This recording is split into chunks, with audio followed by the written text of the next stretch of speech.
ఆ లెక్కకైతే ఆ లెక్కకు ఎవరైతే సరైన సమాధానం చెప్తారో వారికి మంచి బహుమానం కూడా ఇస్తాం. సరేనా? సరేనండి. చెప్పాలి సమాధానం. సరేనండి.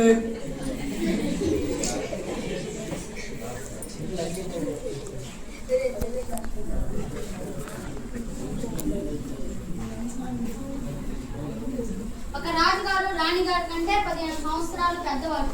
10 ఏళ్ల క్రితం రాణిగారి కంటే రాజుగారి వయసు రెట్టింపు ఉండేది. ఇప్పుడు చెప్పండి, రాజుగారి వయసు ఎంత, రాణిగారి వయసు ఎంత? ఏమిటి, ఎవరు చెప్పలేరా? నేను చెప్తాను మాస్టర్. Very good. వచ్చి బోర్డు మీద రాసి చూపించు. భీమరావు ఆగక్కడే. మాస్టారు, వీడు బ్లాక్ బోర్డ్ ముట్టుకోవడానికి వీలేదు. ఎందుకు ముట్టుకోకూడదు? వీడు నిమ్న జాతి వాడు. ఆ బ్లాక్ బోర్డ్ వెనకాల మా భోజనాలు ఉన్నాయి.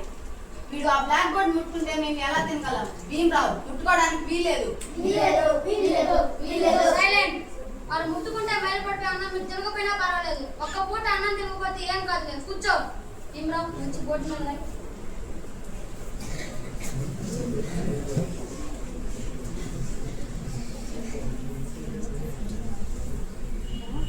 మాస్టరు, రాజుగారి వయసు రాణిగారి కంటే 15 సంవత్సరాలు ఎక్కువ. 10 ఏళ్ల క్రితం రాజుగారి వయసు రాణిగారి కంటే రెట్టింపు. రాణిగారి వయసు 15 సంవత్సరాలు అయితే రాజుగారి వయసు 30 సంవత్సరాలు అన్నమాట. 10 ఏళ్ల తర్వాత రాణిగారి వయసు 25 సంవత్సరాలు అయితే రాజుగారి వయసు 45 సంవత్సరాలు. వీళ్ళిద్దరి మధ్య 15 సంవత్సరాలు తేడా. శబాష్, నువ్వు చాలా మేధావిరా.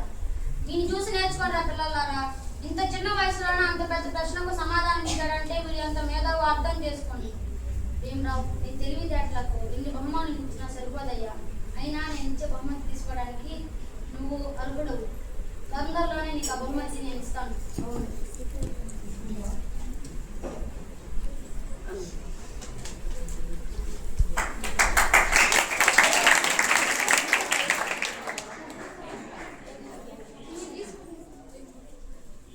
భీమరావు, మా భోజనాలను మైలు చేసి నువ్వు హాయిగా మిక్కుతావా?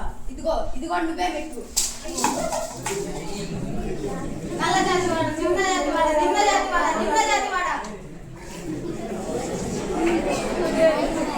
Hey, don't smile. You are getting a lesson. ఎందుకురా బాధపడుతున్నా? వాళ్ళ సంస్కారం అంతే. వాళ్ళ మనిషిని మనిషిగా చూడలేరు. వాళ్ళే అసలు కులంకారాలు. మెహర్ కులంలో పుట్టడం నీ తప్పు కాదురా. మెహర్ కులాన్ని వద్దనుకొని వదిలేసిన అగ్రవర్ణ వాళ్ళకి అసలైన తప్పు. తల ఎత్తుకొని జీవించు. నేను అవమానించిన వారి గురించి ఆలోచించవద్దు. నీ జాతి గురించి ఆలోచించు.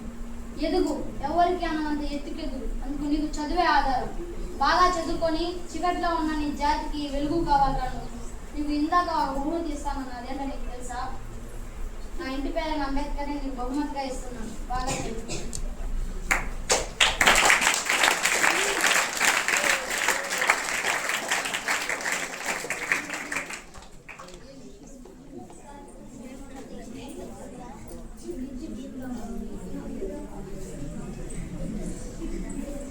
అప్పటి నుంచి డాక్టర్ బిఆర్ భీమరావ్ అంబేద్కర్ కష్టపడి చదువుకొని ఎవరికి అన్నంత ఎత్తుకి ఎదిగారు.